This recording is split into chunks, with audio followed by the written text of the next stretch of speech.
This chapter, in my opinion, was one of the more outstanding chapters of Gachiakuta. No action required, just character interactions and emotions, which for me are some of, if not the most important aspects of Gachiakuta. The importance of the dynamic between Rudo and Amo, which continues to showcase the emotional growth of Rudo, and it's funny that the flower is a symbol of that in itself. But one of the most fascinating parts of this chapter to me was the fact that TAMZY pulled one of the biggest self-reports I have ever seen, bro. I need y'all to understand that this is the most fear we have seen out of him. And it doesn't stop there, because I haven't even gotten to the most important piece of information that we got. And that is what the book is capable of and what that actually implies. Y'all know me, man. I'm DomoSenpai, and we are here to discuss chapter 111 of Gachiakuta. And if y'all are new to the channel and have yet to subscribe, make sure you do yourselves a favor and hit that subscribe button. The channel has been performing so well as of late, so why not continue the trend and pump out content that matters, you know? We are well on our way to 9,000 subscribers, which will mean that we are that much closer to 10,000 subscribers.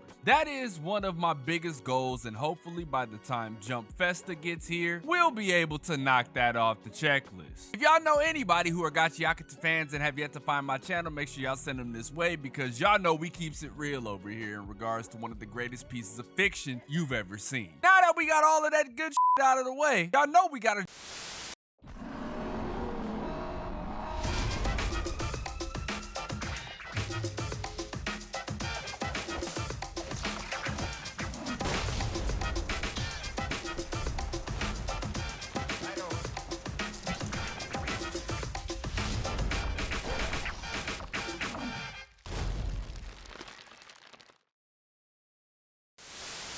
Amo wakes up to find herself in an unfamiliar area, which causes her to go into a state of panic, because if you think about it, the last time this happened, she woke up in a cellar where TAMZY was keeping her hostage. So of course your initial gut reaction is to freak out, and we're gonna get into gut reactions and instincts later. In the midst of freaking out, she notices a flower just chilling there. Come to find out, that was our protagonist Rudo sitting right beside her. This is also one of my favorite moments and just panels overall, because if you didn't notice, in one fell swoop, Rudo was able to immediately calm Amo down from her panic and anxiety. As Rudo and Amo begin to have one of the most heartfelt conversations in the series, Rudo opens up about what Amo has done for him, which, when you think about it, really is an important event, because remember back when Rudo and Engine had that conversation during the Amo arc? Rudo explained to us that he was taught to always hold it in and never respond, which made him always fly off the handle. The emotional maturity has been handled so well and doesn't feel forced, which makes this moment so genuine, in my opinion,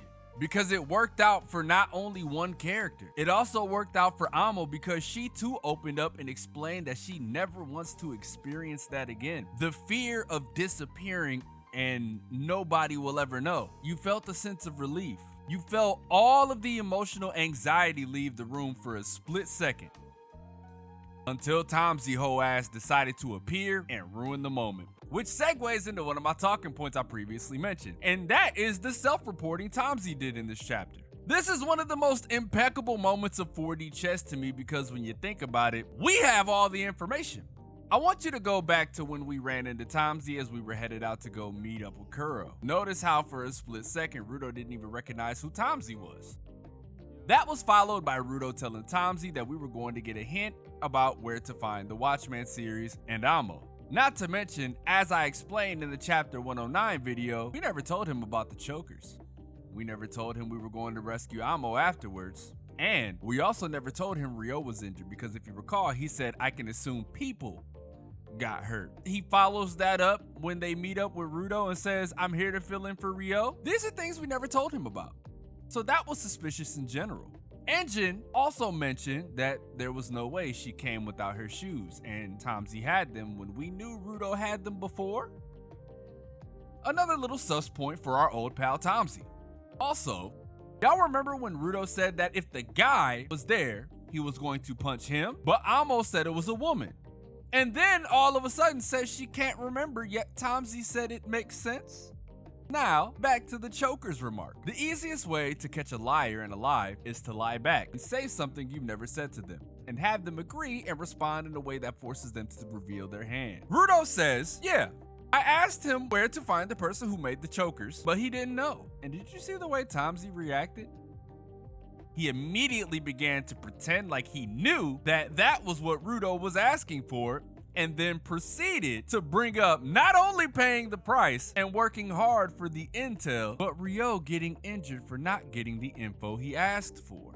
But what is interesting is that we know, like I said, we know that Kuro knows everything. And what did I say was the best way to catch a liar in the lie? Lie back by saying something you know isn't true and have them agree to it. That he didn't know line was the final straw. Then we get one of the coldest death stares we've ever received from Rudo. And big shout out to Zodil for teaching our big dog Rudo something new. Y'all know Zodil got like the best death stares in this entire series. It was at this point TAMZY knew that he was caught. I can't wait to see how that transpires next chapter, man. Or will it? Who knows? We just have to wait and see. Am I forgetting something? Ah, right, yes, the book. There has been a lot of things that have been in our face for quite some time, and this one, while still in its infancy, is a pill that's hard to swallow. When Amo has trouble remembering who kidnapped her, we are provided with the visuals of TAMZY using the book on Amo and it acting as sort of a brainwashing mechanism. But isn't that an oddly convenient thing to be showing? This is something that should have been a big effect on us as readers, right? It then sent me into a spiral of thought that I didn't realize until I paid close attention to Amo. Isn't it interesting? Because, I mentioned the parallels of Amo and Rudo, and there's also parallels of Amo and TAMZY, but again, that's for a different video. Isn't it interesting that Amo's level of explanation of trying to remember who kidnapped her is on the same level as when Rudo was trying to explain details about his parents, more so his father, not being able to remember them? Kind of weird, right? That was when I had the most shocking revelation that is kind of on the same level as the TAMZY reveal. Did Recto alter Rudo's memory of his actual parents? Or let's take it even a step further. Did he alter the memories of everyone up there? Because when it comes to Rudo's dad, everyone knows that he is a ruthless murderer, but for some odd fucking reason, he doesn't remember? He said that his father was swallowed up in the pit, or so they tell me. So he only knows what everyone else has told him. That never really made sense to me until today, when we learned a bit about the book. So that's when I came to one of the wildest conclusions I have in quite some time. Has Rudo's father been in our face this entire time? Was Recto this entire time his father? Hell, is Recto even his name? Is that even his real name? You know what this reminds me of? It reminds me of like Aizen. And I'm not saying that Recto is a bad guy, but it reminds me of when Aizen, everybody has seen his sword. Like when everybody's like, oh yeah, what's that? And he just flashes his sword and boom, you're under the Kyoka Suigetsu's guise, right? That's what this book reminds me of. We were shown the book. It was just flashed to us, right? Y'all remember that in part 1, right? Chapter 1? That is something, it's very interesting to think about, but I just went off on a tangent. Let's get back on the point. So if Recto is Rudo's father, was he trying to protect Rudo from the eventual fate of becoming the Undertaker? Which by that notion, he would be the next Watchman?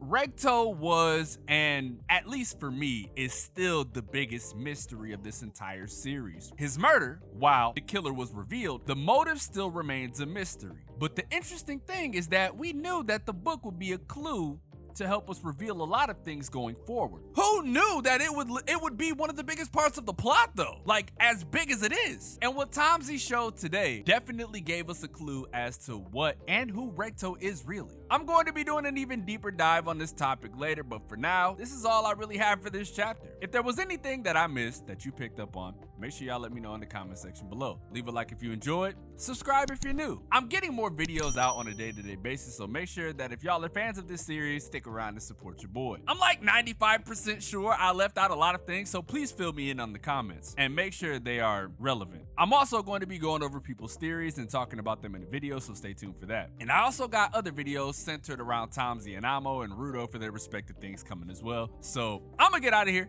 and edit this video. Y'all have a good morning, afternoon, or night, wherever you are. I'm DomoSenpai, and I will catch you guys in the next video.